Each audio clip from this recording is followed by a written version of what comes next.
भज श्री कृष्ण चैतन्य प्रभु नित्यानंद श्री अद्वैत गदाधर शिवासादि गौर भक्त वृंद।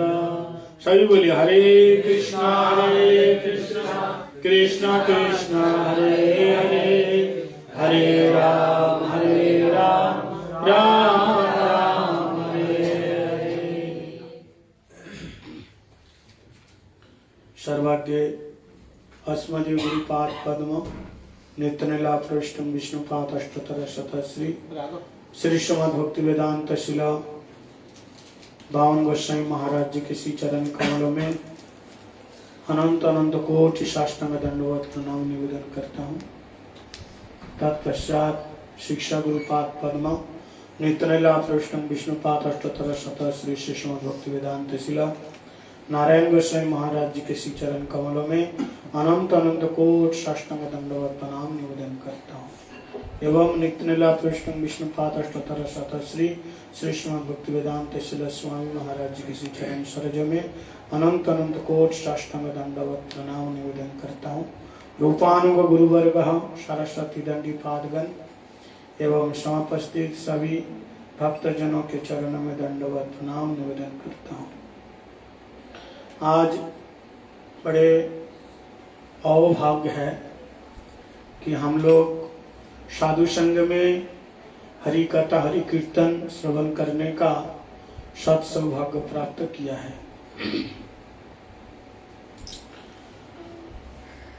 आज हमारे श्रीमान चंदन प्रभु के गृह में, गुरु जी क्या नाम रखा? चंदन प्रभु के गृह प्रांगण में हम लोग हरि कथा हरि कीर्तन श्रवण कर रहे हैं। चंदन प्रभु बचपन से भगवान के भक्त हैं, गुरु जी के चरणाश्रित है और पूरे परिवार हरिनाम संकीर्तन करते हैं।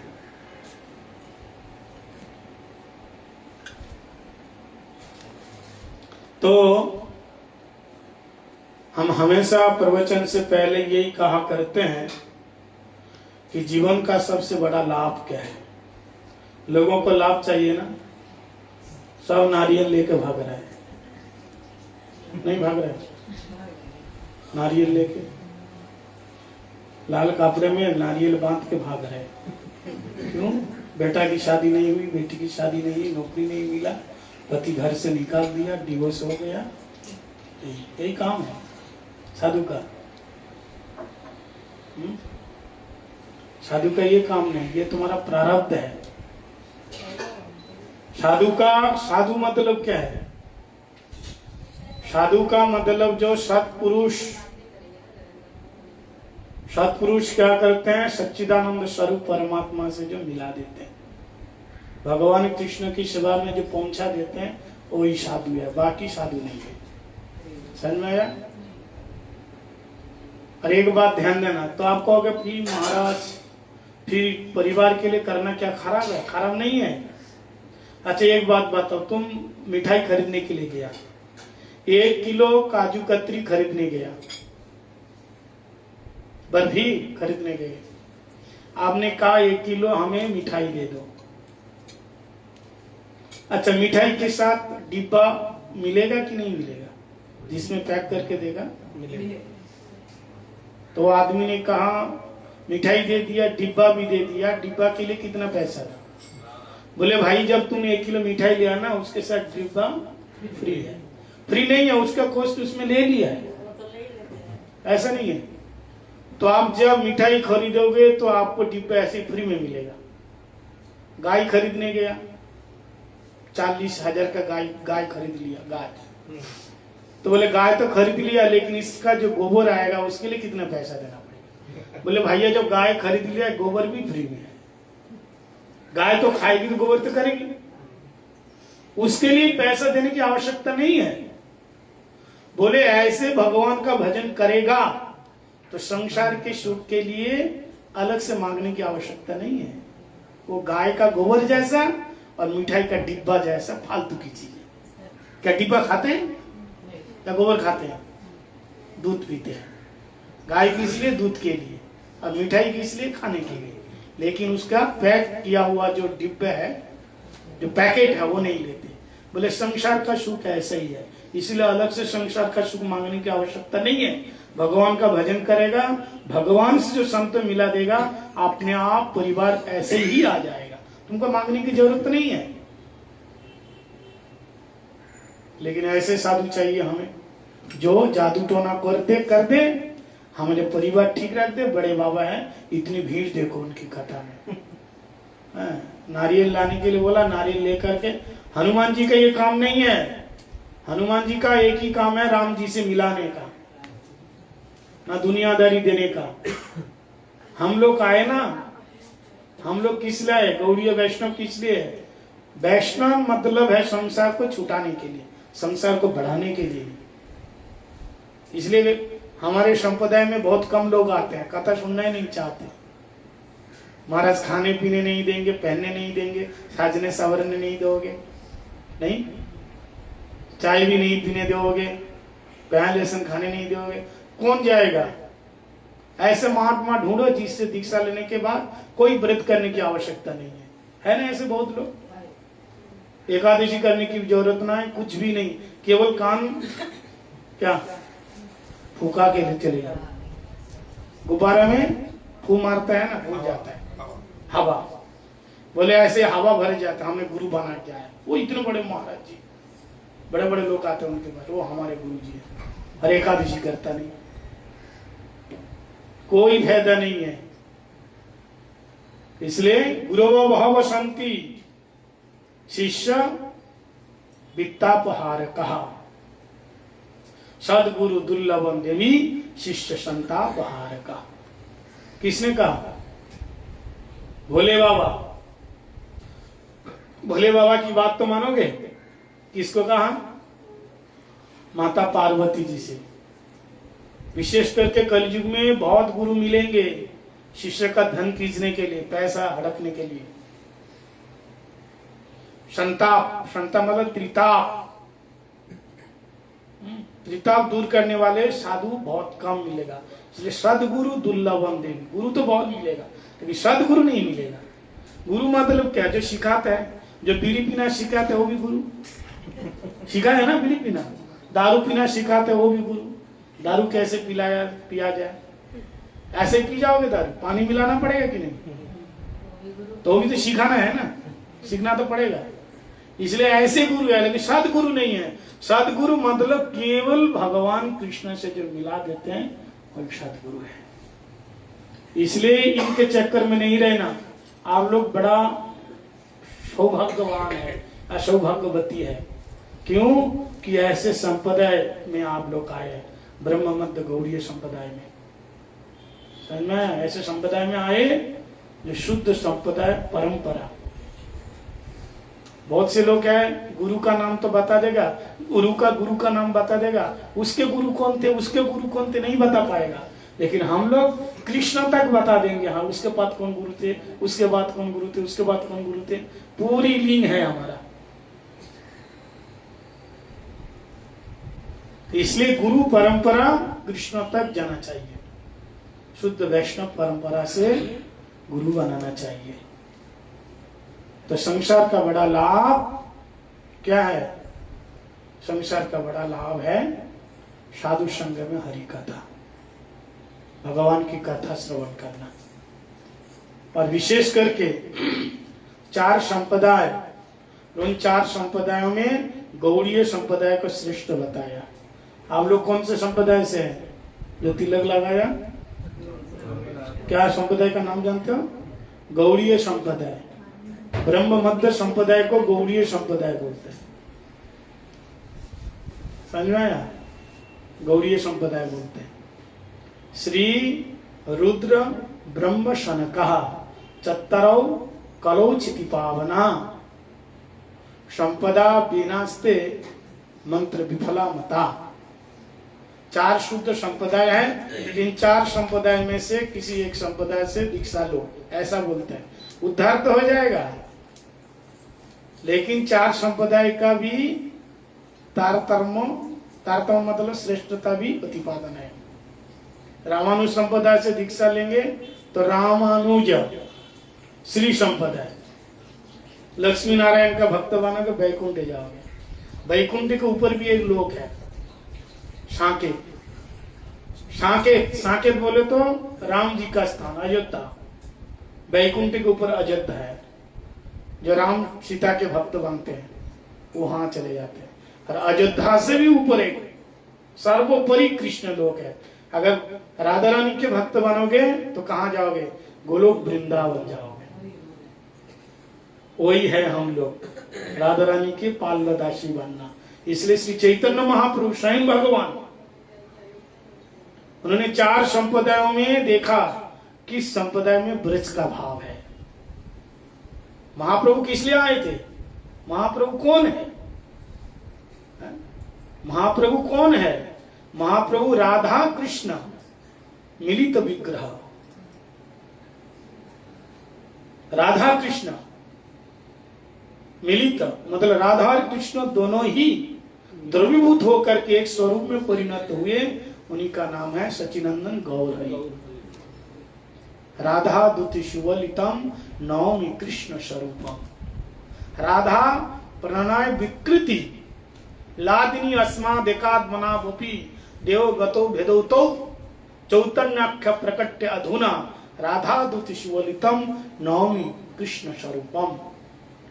प्रणय विकृति चैतन्य महाप्रभु ऐसे नहीं है, इसलिए चैतन्य महाप्रभु को प्रेमावतार कहा जाता है। राम जी कौन सा अवतार है? मर्यादा पुरुषोत्तम। और कृष्ण के लिए क्या बताया? लीला पुरुषोत्तम। और चैतन्य महाप्रभु के लिए क्या बताया? प्रेम पुरुषोत्तम। प्रेम पुरुषोत्तम अवतार कहा महाप्रभु के लिए। क्यों? राधा कृष्ण, राधा कृष्ण के मिलित जो प्रेम है, ये दोनों जब एक स्वरूप में आता है तब वो गौर हरि बनता है। हरि पुरट सुंदर दुति कदम्ब संदीर पिताम सदा हृदय स्कंदर स्फुरतु वह सचिनंदन। ऐसे नहीं। इसलिए कितने हम लोग जन्मांतर के सौभाग्य का उदय हुआ है। ऐसे संप्रदाय में महाप्रभु की धारा में आकर के हम लोग बड़े हैं।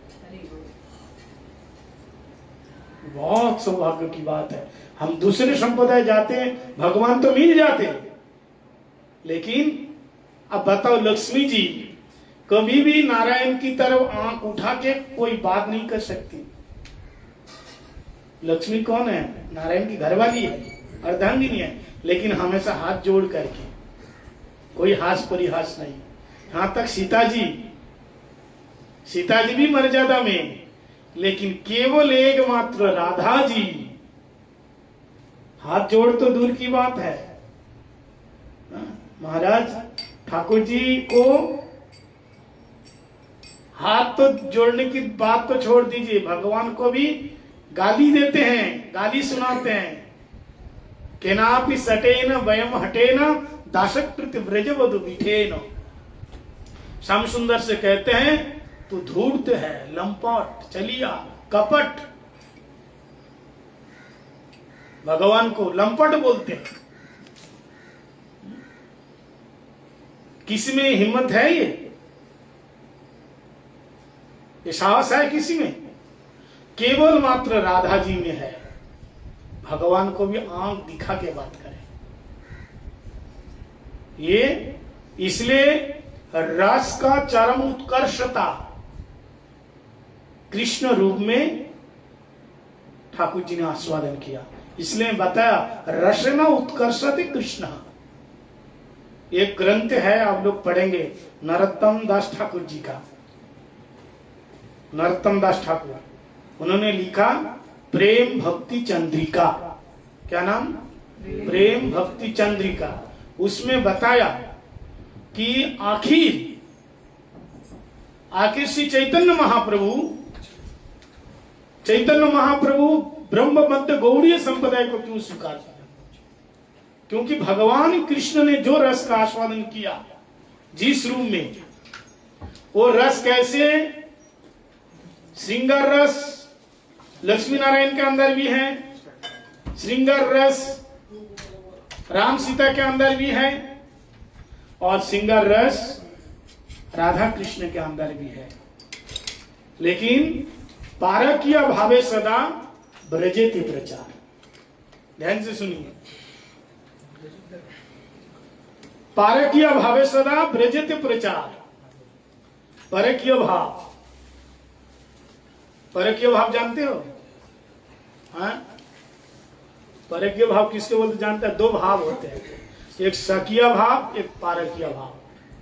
ब्रज के भाव छोड़ करके चाहे मथुरा में हो, चाहे द्वारका में हो, चाहे गोलोक चाहे वैकुंठ में हो चाहे अयोध्या में हो, सब जगह में सकीय भाव। केवल एकमात्र गोलोक वृंदावन में पारकीय भाव। पारकीय भावे जहां ब्रजित प्रचार, हम लोग रोज गाते हैं। परकीय भाव क्या है? आप लोग कौन से भाव में हो? सकीय भाव में। सकीय भाव किसको बोलते हैं? पति पत्नी एक साथ रह करके जो प्रेम करें, शादी करके ब्याह करके, वो भी कैसे? शुभ लग्न में ब्याह करके एक साथ रहे, उसका नाम है सकीय भाव। और परकीय भाव क्या है? विवाह जिसके साथ हुआ उससे प्रेम नहीं, छुप करके और दूसरे से प्रेम करना, इसको कहते उपपति पारकीय भाव। और राधा जी ने तो वही किया। ब्याह किसके साथ? और किसी के साथ? आयन घोष, अभिमन्यु जिसको बोलते हैं। लेकिन प्रेम किससे किया? ठाकुर जी से, भगवान कृष्ण से किया। इसलिए पारकीय रस सर्वश्रेष्ठ रस बताया। और ये रस, क्यों ये रस का आस्वादन किया? क्योंकि ये रस सर्वश्रेष्ठ उन्नत उज्जवल रस। इस रस में मधुर रस की चमत्कारिता और उत्कर्षता इस रस में दिखाया। क्यों? ऐसा क्यों?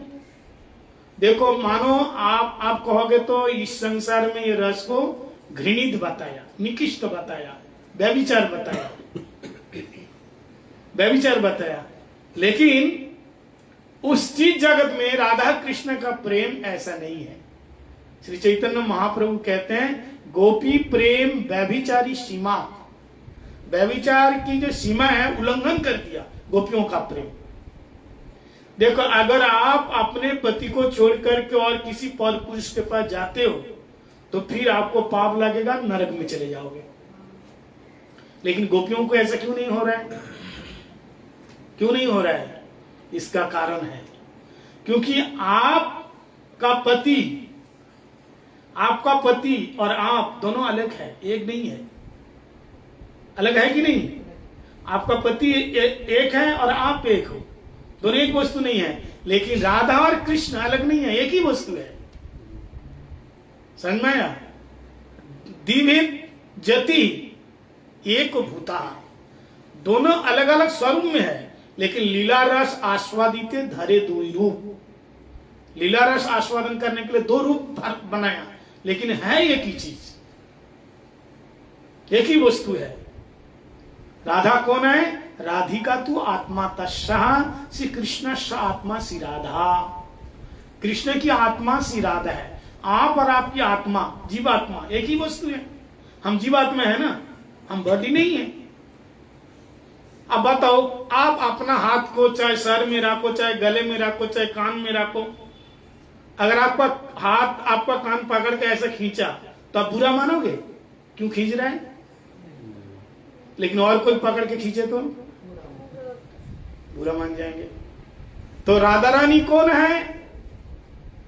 ललिता विशाखा चंपक लता कौन है? राधा रानी का काय व्यू है। और राधा जी कौन है? श्री भगवान कृष्ण की आत्मा है। जैसे हम और हमारी आत्मा अलग चीज है।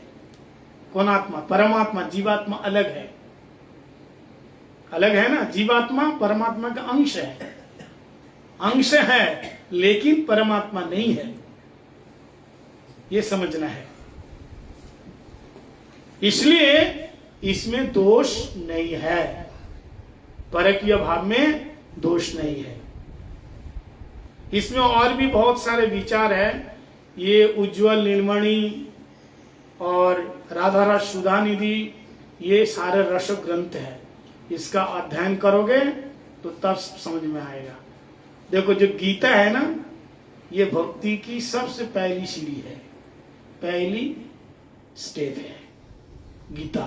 गीता जीने को सिखाता है और श्रीमद् भागवत मरने को सिखाता है, कैसे मरना चाहिए। हाँ, गीता सिखाता है कैसे जीना चाहिए। देखो मरना भी सबको नहीं आता है, आता है? मरते हैं हाय हाय करके मरते, हाय हाय हाय, हाय हाय नहीं, ये कोई मरना हुआ? मर तो हरी हरी हरी हरी करके मर, क्या बोल के हरी हरी करके मरेगा तो कौन आएगा? जंग जंग बापी स्मरणम भाव तेज तम ते कलेवरम तम तमेव कंत्यो सदा तद भाव भावितम। आज मरते समय भगवान का नाम लेके मरेगा तो कौन आएगा? भगवान आएंगे। अब मरते समय कुत्ते बिल्ली को याद करके मरोगे? लेकिन घर में पालते हो कि नहीं? कुत्ता पालते हैं लोग, बिल्ली पालते हैं, और जहां भी केवल कुत्ता बिल्ला नहीं, घर में जिसमें तुम्हारी आसक्ति होगी ज्यादा, अगर स्त्री में आसक्ति है, मरने के बाद तुम पुरुष है ना भी, और फिर बाद में तुम स्त्री बन जाओ। पुरंजन पुरंजन उपाख्यान में है, पुरंजन पुरुष था लेकिन उसकी स्त्री पुरंजनी, बड़ी उसमें आसक्त था। मरते समय ना भगवान का नाम लिया, ना गुरु का ध्यान किया, मरते समय अपनी पत्नी का ध्यान कर कर कर करके मरा, तो अगले जन्म स्त्री का स्वरूप मिल गया। भरत महाराज जी बेटा हिरन, बेटा हिरन, हिरन करते करते अगला जन्म किसका मिला? हिरन का मिला। ये सारे प्रमाण है।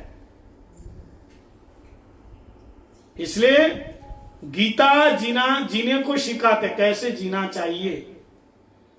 गीता हमें जीने को सिखाता है। जीना भी बहुत कठिन है, जीना भी एक प्रकार का कला है। इसलिए भगवान जिंदगी दिया बंदगी के लिए, गंदगी करने के लिए नहीं। हम तो जिंदगी को गंदगी बना के रखा। गंदगी समझते हैं?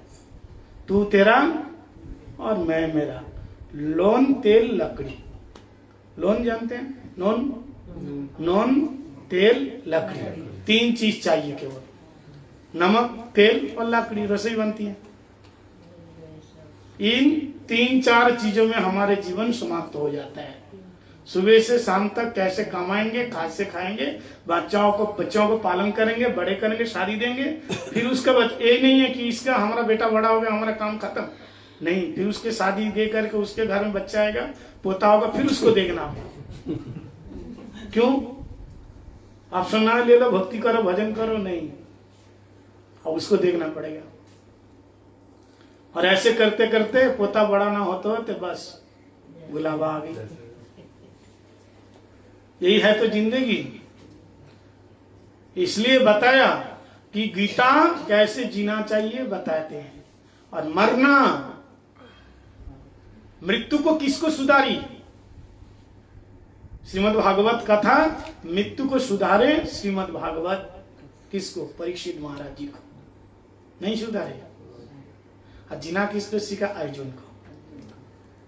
अर्जुन कह रहे नहीं मैं लड़ूंगा नहीं, मैं भीख मांग के खाऊंगा, मेरे को नहीं करना, नहीं।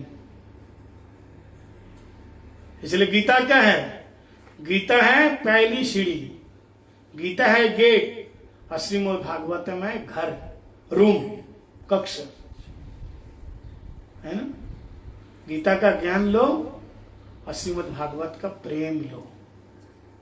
प्रेम तो श्री चैतन्य महाप्रभु जो रस आस्वादन करने के लिए आए थे, कौन सा रस? ब्रज का भाव, तारकीय भाव, उन्नत उज्जवल रस, राधा कृष्ण दोनों। इसलिए चैतन्य महाप्रभु के रूप में आए। श्री राधाया प्रणय महिमा कृदिश्व वणैवा स्वाद्व जनाद्भुत मधुरिमा कृदिश्व मदीयो शौखांचस्य तद्भवड्ड समजनी सची सिंधु हरिंदो। गौधरी राधा दूत, तीन कारण लेकर के भगवान कृष्ण श्री चैतन्य महाप्रभु बने। तीन कारण। एक तो अपना स्वरूप रस आस्वादन करना, भगवान कैसे है खुद को जानना था। भगवान खुद इतना सुंदर हो अपने आप को जान नहीं पाए। उनको जाना कौन? भक्तों लोगों ने जाना, राधा जी जाना। एक अपना स्वरूप जानना और दूसरा राधा का भाव को जानना। क्योंकि ठाकुर जी कहते हैं मेरा रूप देख करके राधा रानी किस भाव में डूब जाती हैं। दो हो गया, एक अपना स्वरूप रस आस्वादन करना, अपनी माधुरी में, और दूसरा राधा रानी का भाव, और तीसरा वो जब भाव लेकर के किस भाव में डूब जाती है, उस भाव में डूबना। जैसे एक दारू लेना और दारू पीना, और पी करके कैसे मदमत्त उन्मत्त हो जाता है वो जानना। दारू पीने के बाद उसका भी तो भाव आएगा। प्रेम जाना, और प्रेम जानने के बाद किस भाव में खो जाना, ये भी जानना। इसलिए इन तीन कारणों को जानने के लिए स्वयं भगवान श्री कृष्ण महाप्रभु के रूप में आए। किस रूप में आए? महाप्रभु के रूप में आए। इसलिए हम लोग जिस संप्रदाय में है वो सर्व उन्नत संप्रदाय है, ब्रह्म मध्य गौड़ीय संप्रदाय। तो स्वयं भगवान ये उन्नत उज्जवल रस राधा रानी का प्रेम कैसे, राधा रानी का प्रेम कैसा है कृष्ण के प्रति? यहां ऐश्वर्य भाव नहीं है। दो प्रकार का भाव है, एक माधुर्य भाव, एक ऐश्वर्य भाव होता है। माधुर्य ऐश्वर्य भाव में क्या है? संभ्रम बुद्धि, विधि मार्ग, दास भाव प्रधान। जो दास होते हैं ना, हमेशा हाथ जोड़ के रहते हैं, वो देखते हैं ऊंच नीच ना हो जाए, ज्यादा चपड़ा चपड़ा नहीं करते। करेगा मालिक के सामने? करेगा नहीं। लेकिन माधुर्य भाव में क्या है? मर्यादा तो है, लेकिन यहां हास परिहास है, हास परिहास है। इसलिए राधा रानी भगवान कृष्ण को कभी कभी डांट भी देती हैं। ब्रज की गोपियां भगवान से क्या करते हैं? बात वितंड, मतलब झगड़ा भी कर लेती हैं। भागवत में प्रमाण दिया है। भगवान कहते हैं कि मैं विश्व ब्रह्मांड के मालिक हूं, और मेरे आगे पीछे शेष महेश गणेश सुरेश निरंतर धावे जाए, अनादि अखंड अच्युत सुवेद बतावे, बड़े बड़े ऋषि महर्षि मेरे आगे पीछे डोल रहे हैं। तो ब्रज की गोपी कहती हैं तो ठीक है वहां चले जाओ, यहां किस लिए आए हो? यहां किस लिए आए हो?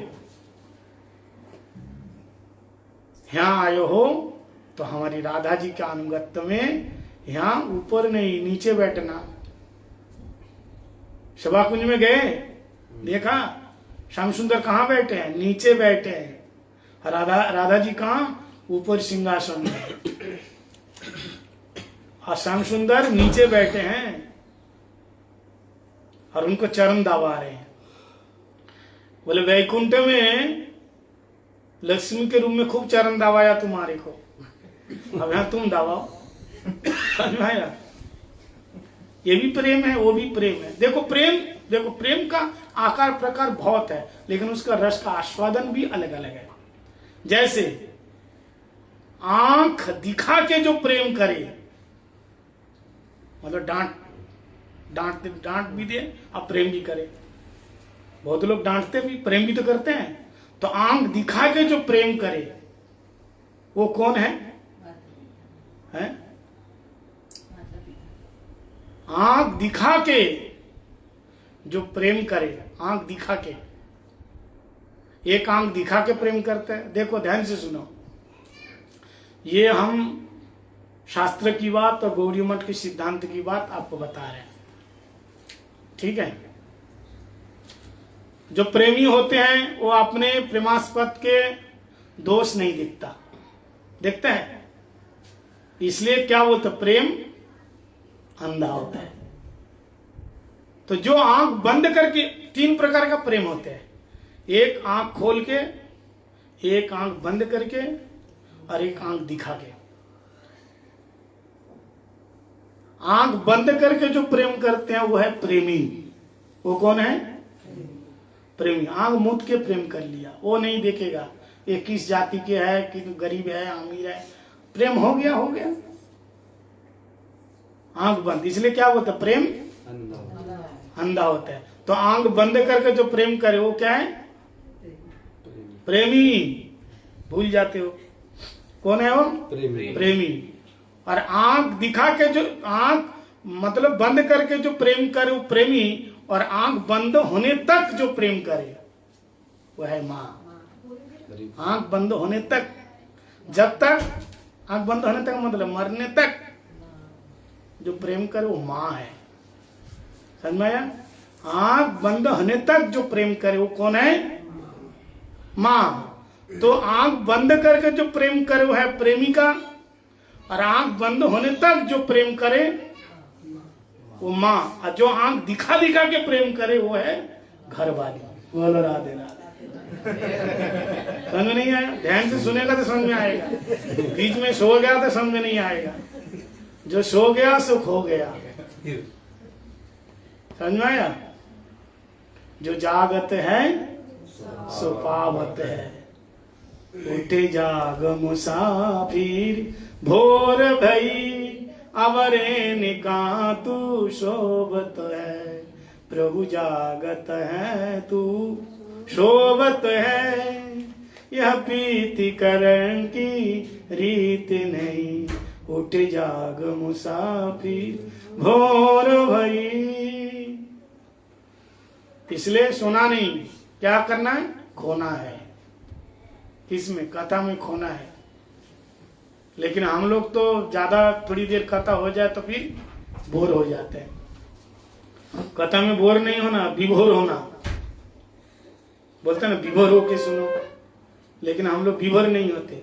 क्या होता है, बोर होते हैं। अब विभोर कब होते हैं, जब रस मिलते हैं विभोर होते हैं। और जब रस नहीं मिलता है तब बोर होता है। बोर नहीं होता। हाँ, इसलिए कथा और रस किसको नहीं मिलता है, जिसके पास अनर्थ है, रुचि नहीं होती है। क्या कथा सुने। और एक बात ध्यान देना, अगर तिलक कंठी लगाने के बाद कथा में रुचि नहीं है तो इसका मतलब तुम्हारे अंदर अनर्थ भरा पड़ा हुआ है। अनर्थ भरा पड़ा हुआ है। सेवा कर लेगा, हरिनाम कर लेगा, कथा नहीं सुनेगा। कथा मात्र एक जीवन न उत्पादय यदि रतिम श्रम एव ही केवलम विक्षेक्षण कथा सुया। सारे बेकार हो जाएगा। एक घरवाली अपने पति की सेवा खूब करती है, रसोई बना के देगी, कपड़े धो के, सब कुछ करेंगे। लेकिन अगर कोई पति की बात बोले ना, नहीं उसकी बात मत करो, तो इसका मतलब क्या है, बाहर चक्कर है। अगर पति की बात सुनना नहीं चाहते, मतलब जो भी काम कर रहे हैं किस लिए कर रही है, केवल वो रह रही है, लेकिन प्रेम नहीं है। प्रेम होगा तो उसकी बात सुनने के लिए दीवानी हो जाएगी। तो ऐसे भगवान की तो अर्थ सेवा कर रहे हो, इन कथा में रुचि नहीं है। इसलिए हमारे गुरुजी बोलते थे कि कथा के द्वारा ही तुम्हारे जीवन की दशा और दिशा दोनों ही बदलेंगे। क्या समझ में आया? कथा सुनने से जीवन की दशा और दिशा, हमारा अभी दुर्दशा हो रहा है, दुर्दशा नहीं हो रही है, ये दशा। दिशा नरक की तरफ है, दिशा हमारा मुंह तो घूम जाए और अच्छी बन जाए कब, जब भगवान की कथा हम सुनेंगे। इसलिए कथा में रुचि रखो, धीरे धीरे धीरे धीरे धीरे कथा सुनो, भगवान की कथा सुनो, यही जीवन का सार है। तो श्री चैतन्य महाप्रभु जो चीज दिया है इसको कहते हैं अचिंत भेदावेद तत्व। क्या बोलते हैं? अचिंत भेदावेद तत्व। ये बहुत कीमती चीज है जो और किसी संप्रदाय में नहीं है। ये ब्रह्मा आदियों का दुर्लभ प्रेम। इसलिए आप लोग कीर्तन सुनते हैं ना, गाते हो ना, यदि गौरांग नहीं तो तब की हई तो क्या मने धोरितम दे। गौराधार महिमा प्रेमो रस सीमा जगते जाना तो के, जगते जाना तो के। अगर महाप्रभु नहीं आते तो राधा रानी की महिमा कौन जान पाते। अभी जो वृंदावन है ना, लोग कितना चिल्ला रहे राधे राधे करके। पहले वृंदावन का नाम था फकीराबाद, फरीदाबाद के बाद फकीराबाद। मुसलमान लोगों का आक्रमण था। श्याम कुंड राधा कुंड को श्याम कुंड राधा कुंड के नाम से कोई नहीं जानते। जितने ब्रज में स्थान है सारे नामकरण, वृंदावन का नामकरण हमारे गौड़ीय वैष्णव का अवदान है। राधा रानी की महिमा क्या है, हमारे गौड़ीय वैष्णव ने सिखाई। महाप्रभु के बाद हमारे षडस गोस्वामी ने बताए, उर्व गोस्वामी पाद जी का अवदान ज्यादा है। तत्व तो क्या है, इसलिए जीव गोस्वामी पाद बताया। हरिनाम की महिमा क्या है। पहले आज भी लोग हरिनाम नहीं करते, दीक्षा ले लिया, हाथ में माला थैला नहीं है? लेकिन हम लोगों का नियम है, चाहे आप घर में रहो, चाहे आप गृहस्थी हो, चाहे मंदिर में हो, 16 माला तो करना ही करना है। माला सबके पास है, नहीं है? गुरुदेव पहले ये माला देते हैं क्योंकि यही जाने का एक जरिया है। माला चाहिए। और एक बात बड़े ध्यान से सुनना और बड़े ध्यान से देखना भी। हमारे गौड़ीय संप्रदाय के, केवल हमारे संप्रदाय है इसलिए मैं तारीफ नहीं कर रहा हूं, जो माताएं दीक्षा लेती हैं उनके माथे में भी तिलक होते हैं। लेकिन नियम होता है तिलक सब लगाएंगे। तिलक लगाने की विधि चाहे पुरुष हो चाहे स्त्री हो, सबको लगाने का ही नियम है। अब बहुत से लोग आज का तिलक भी जैसे नाम होते हैं ना, लक्ष्मी नारायण, लक्ष्मी नारायण हो गया ना, जैसे कृष्ण चंद्र, अब उसका संक्षेप नाम हो गया केसी, लक्ष्मी नारायण, संक्षेप नाम कर दिया, पूरा नाम नहीं। ऐसे तिलक भी हो गया संक्षेप में। अब हम गौड़ीय वैष्णव एक संक्षेप में तिलक बना सकते हैं, नीचे का किया ऊपर का नहीं किया। ऐसा हमारे गुरु जी का भी नहीं। तिलक करना तो पूरा करने का। कहां से आया ये सब, कौन सिखाता है ये सब चीज। भक्ति में कोई लज्जा नहीं करनी चाहिए और इसमें कोई कॉम्प्रोमाइज नहीं है। जैसा है वैसा ही करना पड़ेगा। कभी कभी रसोई में कॉम्प्रोमाइज करो। खीर बनाने के लिए गए, चीनी नहीं है, नमक बहुत सा है। खीर बनाने के लिए गए तो पत्नी का खीर बनाओगे कैसे, चीनी तो है नहीं, बोले कॉम्प्रोमाइज कर, बोले कैसे, बोले आज नमक से बनाऊं, होगा?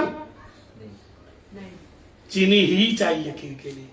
इसलिए तिलक लगाने में कोई लोग बहुत, हाँ विशेष काम में जा रहे ये लगा लिया अलग बात है, लेकिन हमेशा तुम्हें ऐसे करके जाएगा वो नहीं चलेगा।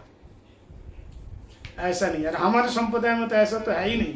लगाना तो पूरा ही लगाना है, ऐसा नहीं है, वो चक्कर नहीं है। यानी तिलक, पूरा तिलक माथे में होना चाहिए, पूरा होना चाहिए। तो ये विचार है। इसलिए विधि मार्ग रत जने, राग मार्ग रत्न दाने, स्वाधीनता रत्न दाने, राग मार्ग करानो प्रवेश।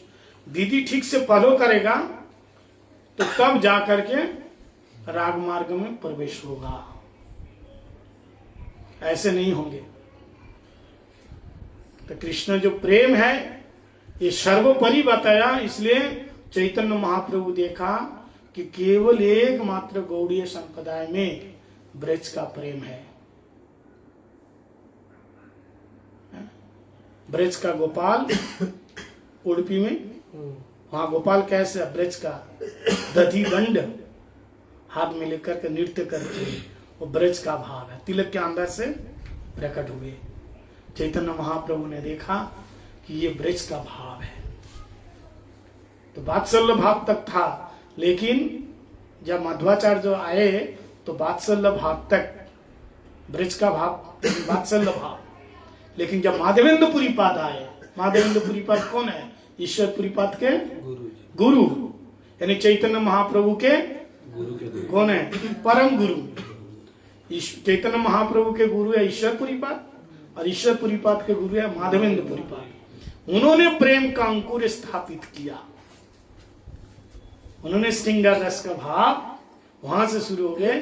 और जब महाप्रभु आए तो तब बात ही नहीं है, श्रृंगार में भी उन्नत उज्जवल रसाम सभक्ति श्रियाम हरि पुरट सुंदरा धुति कदम्ब संदीपिता, ये बताया।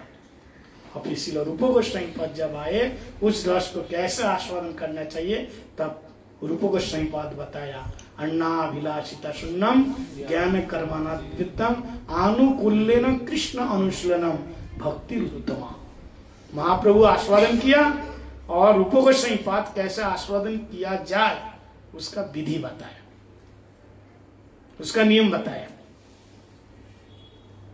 तो साधन भजन करने के लिए ये सारे गौड़ीय संप्रदाय के कुछ नियम है। इसलिए रसिक वैष्णव के निकट अध्ययन करना चाहिए। जब तक रसिक वैष्णव नहीं मिलेगा तो रस नहीं मिलेगा। समझ में आया? ब्रज गोपियों का जो देखो अनुगत नहीं करेगा तो राधा राधा बोलेगा तो रस नहीं मिलेगा। केवल अंधा लोभ होने से नहीं होगा। लक्ष्मी जी का अंदर लोभ था, तब तो वैकुंठ छोड़ के आई थी। ठाकुर जी ने जब बंसी बजाई कि नहीं रास में, तो बंसी सुनकर के लक्ष्मी जी आ गई थी। गोपियां आई, निशम्ब गीतम तदनंग वर्धनम ब्रजस्त्रीय कृष्ण गृहीत मानसा आजन्म रण्यम अलक्षित उज्यमा सजत्र कांत जवलोल कुंडला। ब्रज की गोपियां आ गई, उसके साथ साथ माता लक्ष्मी भी आई। कष्टानुभाव विद्मये तवांगी रेणु पश्चाधिकार जत वांछसी चरत पललना कामाय व्याय चिरधित व्रतान। यहाँ बताया ललना मतलब लक्ष्मी भी आई और लक्ष्मी ने कहा प्रभु मैं भी आपके साथ आपके साथ मैं भी नृत्य करना चाहती हूँ। तो ठाकुर जी ने कहा ऐसे तो हमारे साथ रास में प्रवेश नहीं कर सकती। लक्ष्मी साधारण है क्या? नारायण भगवान की अर्धांगिनी है।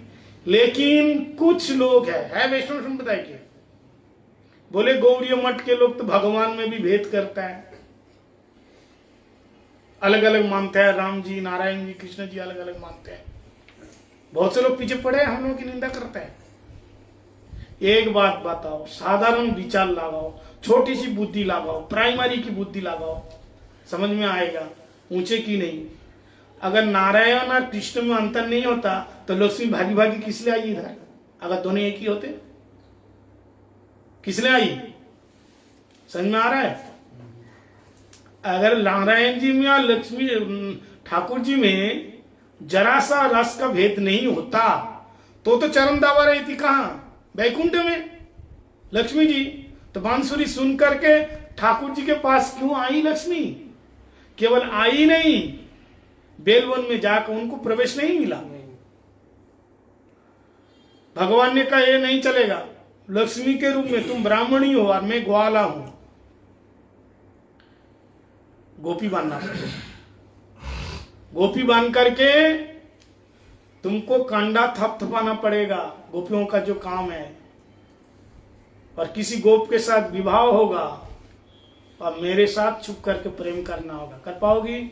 लक्ष्मी ने कहा ये सब मेरे से नहीं होगा, मैं सारी संपत्ति की अधिष्ठात्री देवी हूं, मेरे यहाँ दास दासी नौकर चाकर बहुत है, हमें गोबर उठाऊं कंडे थपथपाऊं, ये मेरे से नहीं होगा। अच्छा चलो ये भी कर लेता है तुम्हारे लिए, तुम्हारे प्रेम के कारण मैं कर लेता हूं।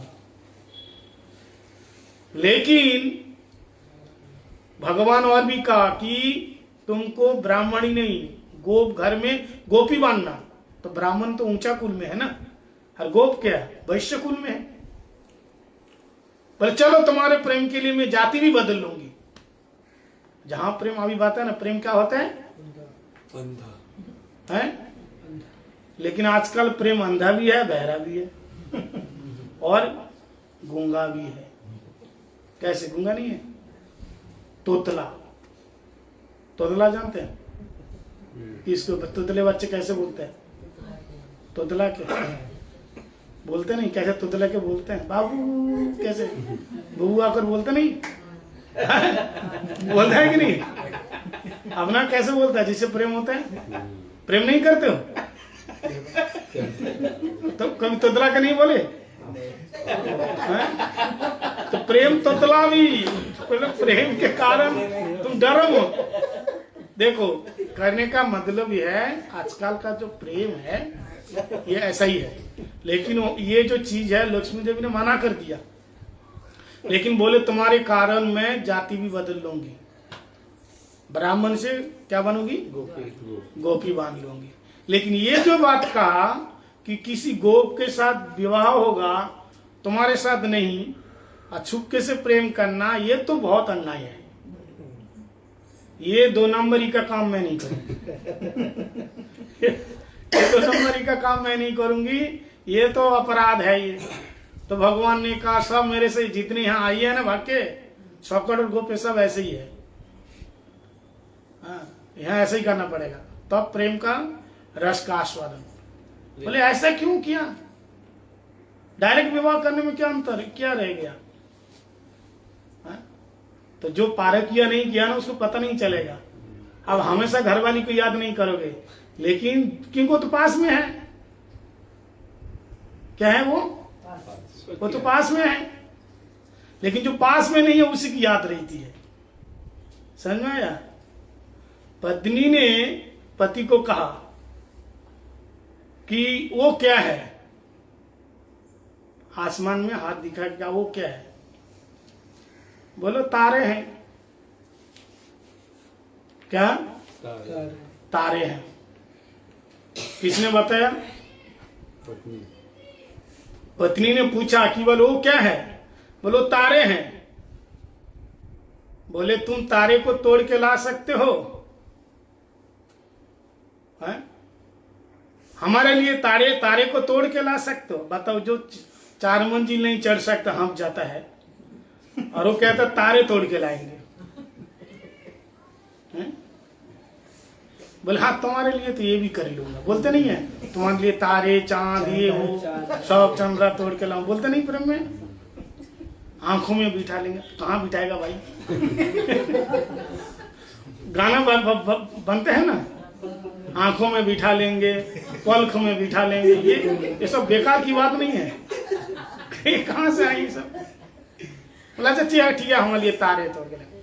तो बोले, और मतलब पत्नी पढ़ी लिखी ज्यादा थी ना, अब पढ़ी लिखी है, हमेशा पति को नीचा दिखाने के लिए कह रहे अच्छा ये तो ठीक है तूने बता दिया। अब बताओ एक चीज जो है तू रोज देखता है लेकिन उसको तोड़ नहीं सकता, बताओ क्या चीज है? हम रोज तो चांद को देखते हैं लेकिन तोड़ के ला सकते हैं क्या? पत्नी सोचा कि ये बोल नहीं पाएगा तो सबके सहेलियों के बीच में इसका मन छोटा होकर देंगे। हाँ, तो बोले बता एक चीज बता, रोज तो हम देखते हैं लेकिन तोड़ नहीं सकते, क्या है तू बता। किसने कहा? पत्नी ने। किससे? पति से। तो इसका जवाब क्या था? चांद। हम रोज देख रहे हैं लेकिन उसको तोड़ नहीं सकता। लेकिन पति ने क्या जवाब दिया मालूम है? बोले हम रोज देख रहे हैं लेकिन तोड़ नहीं सकते, वो तेरा मुंह। रोज तो देख रहे हैं लेकिन तोड़ नहीं सकते। तो क्या है? तेरा मुंह है। समझ में आया? ये तेरा मुंह है। तो ये क्या प्रेम है? तो ये है सतीय भाव। लड़ते रहते लेकिन परकीय भाव में वहां लड़ाई नहीं है, आकर्षण ज्यादा है। आप देखो पति पत्नी हमेशा रहे एक साथ, अगर पति बाई चांस बोल दिया थोड़ा पानी पिला दे, क्यों? तेरा हाथ टूटा हो गया? है? क्या काम करता है सुबह से? सारा दिन में बच्चों को खिलाओ, स्कूल भेजू, रसोई बनाऊं, घर सफाई करूं, तू देख नहीं रहे यहाँ नौकरानी बना के छोड़ा? हाँ, पता नहीं है कि जन्म का मैंने अपराध कर दिया, यहाँ आ गई है। बोलता है कि नहीं? कहता मैं तो कब की चली जाती, बस बच्चों की वजह से ही रहेगी। तो अब चलेगा, चाचा तो बच्चे हो गए और क्या करेगा, चले जाओ। लेकिन एक ही केवल डराती रहती है, क्या? मैं कब की चली जाती, मैं बच्चों के कारण रहेगी। अब क्या हुआ? ये है परकीय भाव। लेकिन सकीय भाव में क्या है? आप पति पत्नी हमेशा रहो, कोई काम बोलो तो मना कर सकती है। एक साथ रहने से ये प्रेम थोड़ा शिथिल हो जाता है, शास्त्र में बताया। और आप कहीं 6 महीना के लिए 7 महीना के लिए बाहर चले गए, परदेश। कहाँ चले गए? परिवार को छोड़ के, पत्नी को छोड़ करके, मानो आप दुबई में चले गए काम के सिलसिले में, और फिर बाद में आप घर आए और फिर अपने घर वाली से कहो मेरे लिए पानी लाओ। फिर कहेंगे पानी, तेरे को तो जूस पिलाएंगे। पानी क्या है, तेरे को जूस पिलाएंगे। अब बताओ इतना प्यार कहाँ से आया, बताओ कैसे प्यार है, ऐसे कहाँ से आया? वियोग के कारण। हाँ, वियोग के कारण। विप्रलम्ब। इसलिए हमेशा वियोग हो जाओ। कभी कभी वियोग होना चाहिए जानबूझ करके। इसलिए राधा रानी को छोड़ करके भगवान चले गए कि नहीं? कहाँ रहे? राधा रानी को छोड़ करके यहां भी वृंदावन में रहते समय भी आधा टाइम क्या होता था, दिन में 15 बार तो राधा रानी मानिनी हो जाती, छुप जाती। मानसरोवर है ना, राधा रानी वहां जा करके छुप गई। देखो कृष्ण तो श्यामवर में है, लेकिन इमली तला में राधा रानी को ढूंढते ढूंढते कहीं नहीं मिला। और इमली वृक्ष के नीचे जमुना के तट पर वहीं राधा रानी के चिंतन में खो गए। कौन? श्याम सुंदर। इतना प्रेम करते हैं और चिंतन करते करते करते राधा चिंता निवेशना यश कांति विलेर पिता श्री कृष्ण चरण बंदे राधा लिंगित विग्रह। वो क्या हो गए? राधा रानी के चिंतन करते करते श्याम कृष्ण बन गए गोरा। वही है गौरांग अवतार का स्वरूप। राधा रानी का रंग और राधा रानी का भाव लेकर के तब वो कृष्ण राधा प्रेम आस्वादन करने के लिए आए। समझ में आया? इसलिए इसके लिए इसको कहते हैं परकीय भाव। ये श्रेष्ठ भाव है, इसलिए इसको विप्रलंब महाभाव। महाप्रभु के लिए बताया विप्रलंब भाव, वियोग। और संभोग क्या? मिलन। विप्रलंब नहीं होगा, वियोग नहीं होगा तो मिलने का आनंद नहीं है। हमेशा इसलिए कहते हैं हमेशा जो रहने का जो भाव है, प्रेम शिथिल पड़ जाता है, ऐश्वर्य भाव हो जाता है। माधुर्य एक भाव है, वो वियोग से होता है माधुर्य का। इसलिए महाप्रभु विप्रलंब महाभाव रसास्वादन किया। राधा रानी कौन है? महाभाव स्वरूपिणी और कृष्ण रसिक शिरोमणि। इन दोनों को मिला करके रसिक शिरोमणि और महाभाव स्वरूपिणी, ये दोनों एकत्रित होकर के जब महाप्रभु के रूप में आए, तब महाप्रभु केवल राधा रानी का वियोग भाव को आस्वादन करने के लिए गंभीरा में जाकर के दिन रात राधा रानी के भाव में वो रोते रहे। कौन? महाप्रभु। और उसी भाव को आस्वादन स्वरूप दामोदर आस्वादन किया, राय रामानंद आदि। और उसी भाव को रथ यात्रा के समय हमारे श्रील रूप गोस्वामी पाद ने उसी को ताड़ के पत्र में लिखा। इसलिए रूप गोस्वामी पाद जी को बताया जाता है श्री चैतन्यम मनभीष्टम स्थापितम यहन भूतले स्वयं रूपम कदा मह्यम ददाति स पदान्तिका। तो ये रस की बात है। साधन भजन करो, भगवान का भजन करो तो मिलेंगे, लेकिन संसार से ऊपर उठ करके संसार में रहो। जैसे जल में नाव, अगर नाव में जल हो जाए तो नाव डूब जाएगी। ऐसे आप नाव बांध करके जल में तैरते रहो। परिवार के साथ रहो, मना नहीं है, लेकिन साथ रह करके भी सबसे अलग अपना साधन भजन पूजन ये सब रखो। हरिनाम करो, हरि कीर्तन करो। और हरि कथा हरि कीर्तन करने का टाइम भी नहीं है तो अनुमोदन करो। अनुमोदन जानते हैं? कहीं कथा हो रही है, कोई महाराज आ रहे कहीं, तो किसी को प्रेरित करो, हाँ जाओ, तो वो सुन करके आएगा। भागवत में लिखा हुआ है। तो आप जिसको भेजा, आपके कारण जो गया, तो उसका 1/4 आपके अंदर आ जाएगा। ऐसा अगर आप 10 आदमी को भेज दिया तो सबसे 1/4 होते आपके पास आएगा। इसलिए क्या? अनुमोदन, श्रवण कीर्तन और अनुमोदित। श्रवण करो, कीर्तन करो, या स्वयं जा करके श्रवण करो, अनुमोदन करो। इसलिए भगवान की कथा श्रवण करना चाहिए, कीर्तन करना चाहिए, सुन करके अंदर उतारना चाहिए, बाहर नहीं निकालने का। समझ में आया? नहीं तो ऐसा ही हो जाएगा। वो क्या बोले, 9 दिन तक राम कथा सुने, बताया था ना। राम कथा सुनने के बाद उसको समझ में नहीं आया। पंडित जी के पास गए, महाराज बताइए कथा तो बहुत अच्छी की, लेकिन आपने जो बार बार राम और रावण बताया तो भले कंफ्यूज है। क्या कंफ्यूज है? एक प्रश्न है। क्या प्रश्न है? राम रावण आप बताया, लेकिन अभी तक मेरे को समझ में नहीं आया राम और रावण इन दोनों में से राक्षस कौन थे? बोले क्या? बोले राम और रावण इन दोनों में से राक्षस कौन थे? तो पंडित जी ने कहा भैया ना रावण राक्षस थे ना राम राक्षस थे, राक्षस तो हम और आप, हम दोनों राक्षस हैं। बोलो कैसे? बोले तेरे जैसे राक्षस को हमारे जैसे राक्षस समझा नहीं। समझ में आया? तो ऐसे ही कहीं भी जाओ कथा हो रही है, खूब भी सुन रहे हो, लेकिन कुछ समझ में नहीं आता। समझ में आने का मतलब क्या है? खाना तो खा रहे, पेट नहीं भर रहा है, कथा सुन रहे हैं, लेकिन जीवन में आचरण नहीं है। इसलिए कथा सुन करके जीवन में आचरण करना चाहिए, जिसमें हमारा लाभ हो वो करना चाहिए। हरे कृष्णा कृष्ण कृष्ण हरे हरे, हरे राम राम राम हरे हरे।